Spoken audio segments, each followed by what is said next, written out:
So first of all, let me assert my firm belief that the only thing we have to fear is fear itself.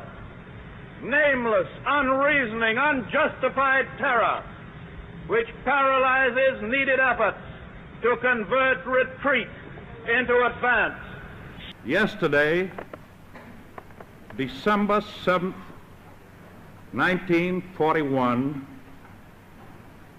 a date which will live in infamy, the United States of America was suddenly and deliberately attacked by naval and air forces of the Empire of Japan. A short time ago, an American airplane dropped one bomb on Hiroshima and destroyed its usefulness to the enemy. That bomb has more power than 20,000 tons of TNT. The Japanese began the war from the air at Pearl Harbor. They have been repaid many-fold, and the end is not yet. With this bomb, we have now added a new and revolutionary increase in destruction to supplement the growing power of our armed forces. We have been compelled to create a permanent armaments industry of vast proportions. In the councils of government, we must guard against the acquisition of unwarranted influence, whether sought or unsought, by the military-industrial complex. The potential for the disastrous rise of misplaced power exists and will persist. We must never let the weight of this combination endanger our liberties or democratic processes. I do not believe that any of us would exchange places with any other people or any other generation. The energy, the faith, the devotion which we bring to this endeavor will light our country and all who serve it. And the glow from that fire can truly light the world. And so, my fellow Americans, ask not what your country can do for you, ask what you can do for your country.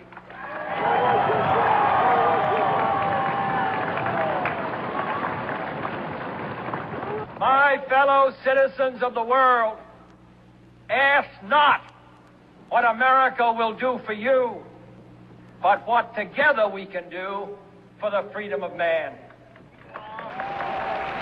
And there are even a few who say that it's true that communism is an evil system, but it permits us to make economic progress. Lass sie nach Berlin kommen. Let them come to Berlin.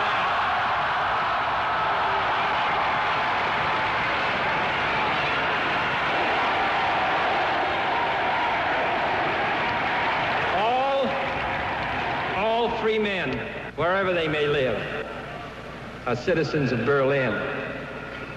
And therefore, as a free man, I take pride in the words, Ich bin ein Berliner.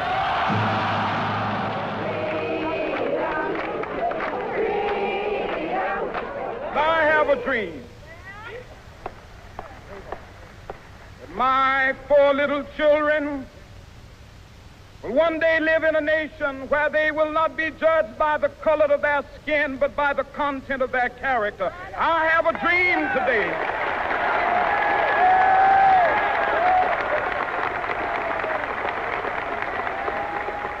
Let freedom ring, and when this happens,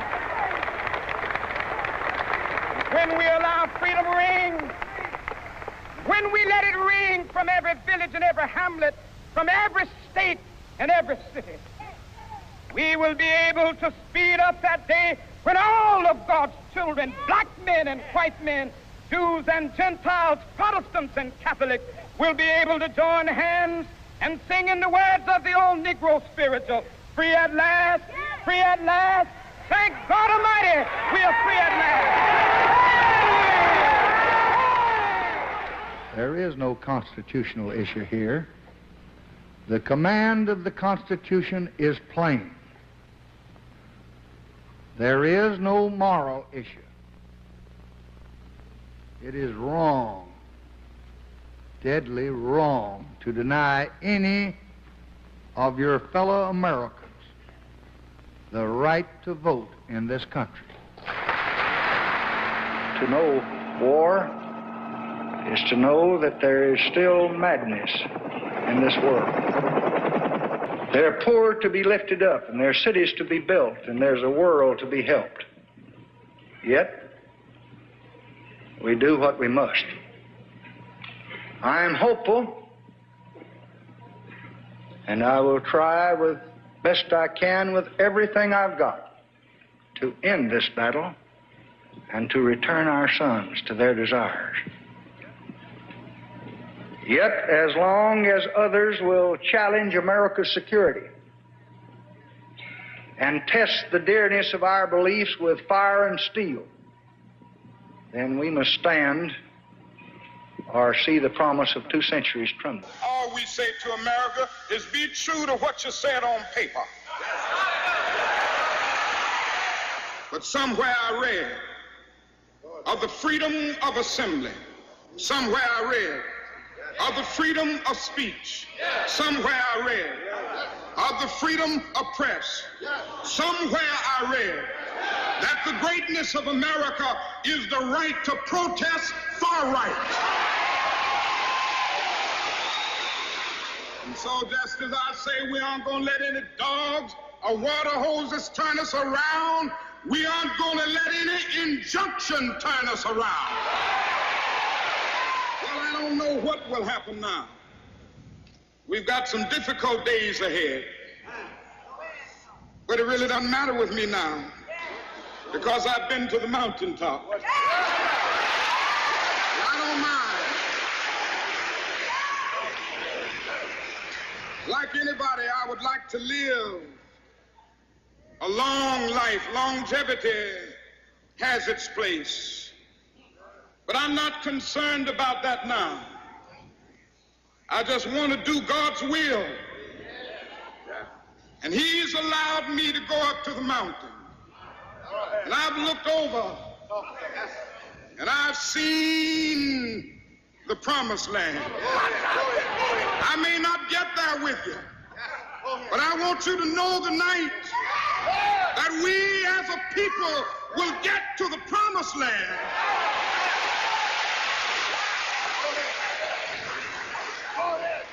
So I'm happy tonight. I'm not worried about anything. I'm not fearing any man. Mine eyes have seen the glory of the coming of the Lord. I have some very sad news for all of you, and I think sad news for all of our fellow citizens and people who love peace all over the world. And that is that Martin Luther King was shot and was killed tonight in Memphis, Tennessee. Martin Luther King dedicated his life to love and to justice between fellow human beings. He died in the cause of that effort. For those of you who are black and are tempted to be filled with hatred and mistrust of the injustice of such an act against all white people, I would only say that I can also feel in my own heart the same kind of feeling.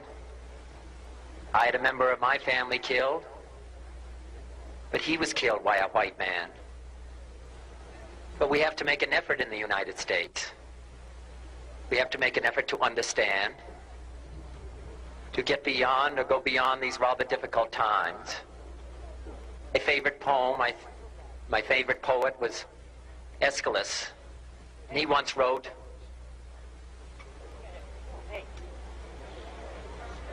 "Even in our sleep, pain which cannot forget falls drop by drop upon the heart, until in our own despair, against our will, comes wisdom through the awful grace of God." What we need in the United States is not division. What we need in the United States is not hatred.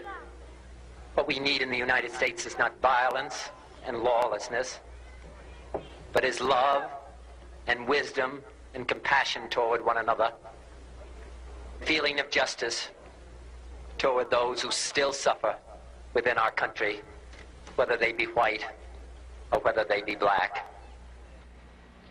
Throughout the long and difficult period of Watergate, I have felt it was my duty to persevere, to make every possible effort to complete the term of office to which you elected me. In the past few days, however, it has become evident to me that I no longer have a strong enough political base in the Congress to justify continuing that effort. Therefore, I shall resign the presidency effective at noon tomorrow. Vice President Ford will be sworn in as president at that hour in this office. Today is a day for mourning and remembering. Nancy and I are pained to the core by the tragedy of the Shuttle Challenger. We know we share this pain with all of the people of our country. This is truly a national loss. We've never had a tragedy like this. And perhaps we've forgotten the courage it took for the crew of the shuttle. But they, the Challenger 7, were aware of the dangers, but overcame them and did their jobs brilliantly. We mourn 7 heroes. And I want to say something to the school children of America who were watching the live coverage of the shuttle's takeoff. I know it's hard to understand, but sometimes painful things like this happen. It's all part of the process of exploration and discovery. It's all part of taking a chance and expanding man's horizons. The future doesn't belong to the faint-hearted. It belongs to the brave. The Challenger crew was pulling us into the future, and we'll continue to follow them. There is one sign the Soviets can make that would be unmistakable, that would advance dramatically the cause of freedom and peace. General Secretary Gorbachev, if you seek peace, if you seek prosperity for the Soviet Union and Eastern Europe, if you seek liberalization, come here to this gate. Mr. Gorbachev, open this gate. Mr. Gorbachev, tear down this wall. Just 2 hours ago, Allied air forces began an attack on military targets in Iraq and Kuwait. These attacks continue as I speak. Ground forces are not engaged. This conflict started August 2nd when the dictator of Iraq invaded a small and helpless neighbor. Kuwait, a member of the Arab League and a member of the United Nations, was crushed, its people brutalized. 5 months ago, Saddam Hussein started this cruel war against Kuwait. Tonight, the battle has been joined. Mr. Speaker, Mr. Vice President, members of Congress, honored guests, my fellow Americans. We are fortunate to be alive at this moment in history. Never before has our nation enjoyed at once so much prosperity and social progress with so little internal crisis and so few external threats. Never before have we had such a blessed opportunity and therefore such a profound obligation to build the more perfect union of our founders' dreams. We began the new century with over 20 million new jobs, the fastest economic growth in more than 30 years, the lowest unemployment rates in 30 years, the lowest poverty rates in 20 years, the lowest African American and Hispanic unemployment rates on record, the first back-to-back surpluses in 42 years, and next month America will achieve the longest period of economic growth in our entire history. Good evening. Just moments ago, I spoke with George W. Bush and congratulated him on becoming the 43rd President of the United States. And I promised him that I wouldn't call him back this time. Now the U.S. Supreme Court has spoken, Let there be no doubt. While I strongly disagree with the court's decision, I accept it. I accept the finality of this outcome, which will be ratified next Monday in the Electoral College. And tonight, for the sake of our unity as a people and the strength of our democracy, I offer my concession. For the workers who work here, for the families who mourn, this nation stands with the good people of New York City and New Jersey and Connecticut as we mourn the loss of thousands of our citizens. I can hear you.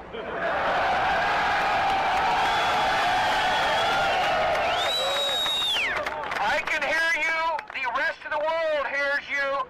And the people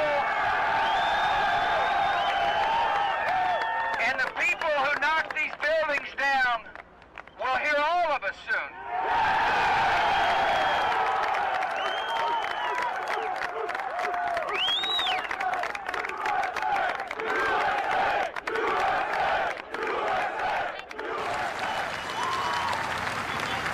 And all those watching tonight from beyond our shores, from parliaments and palaces, to those who are huddled around radios in the forgotten corners of the world, our stories are singular, but our destiny is shared. And a new dawn of American leadership is at hand.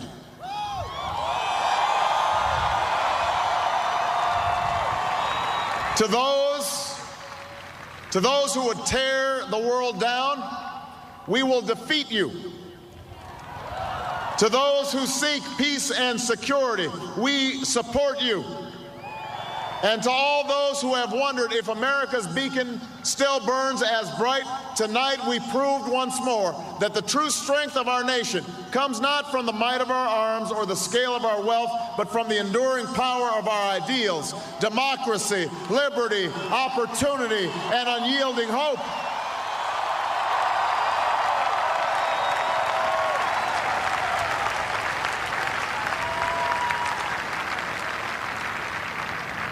That's the true genius of America, that America can change. Our union can be perfected. And what we've already achieved gives us hope for what we can and must achieve tomorrow. This election had many firsts and many stories that will be told for generations, but one that's on my mind tonight is about a woman who cast her ballot in Atlanta. She is a lot like the millions of others who stood in line to make their voice heard in this election, except for one thing. Ann Nixon Cooper is 106 years old. She was born just a generation past slavery, a time when there were no cars on the road or planes in the sky, when someone like her couldn't vote for two reasons: because she was a woman and because of the color of her skin. And tonight, I think about all that she's seen throughout her century in America: the heartache and the hope, the struggle and the progress, the times we were told that we can't, and the people who pressed on with that American creed: yes, we can. At a time when women's voices were silenced and their hopes dismissed, she lived to see them stand up and speak out and reach for the ballot: yes, we can. When there was despair in the Dust Bowl and depression across the land, she saw a nation conquer fear itself with a New Deal, new jobs, a new sense of common purpose: yes, we can. When the bombs fell on our harbor and tyranny threatened the world, she was there to witness a generation rise to greatness and a democracy was saved: yes, we can. She was there for the buses in Montgomery, the hoses in Birmingham, a bridge in Selma, and a preacher from Atlanta who told the people that we shall overcome: yes, we can. A man touched down on the moon. A wall came down in Berlin. A world was connected by our own science and imagination.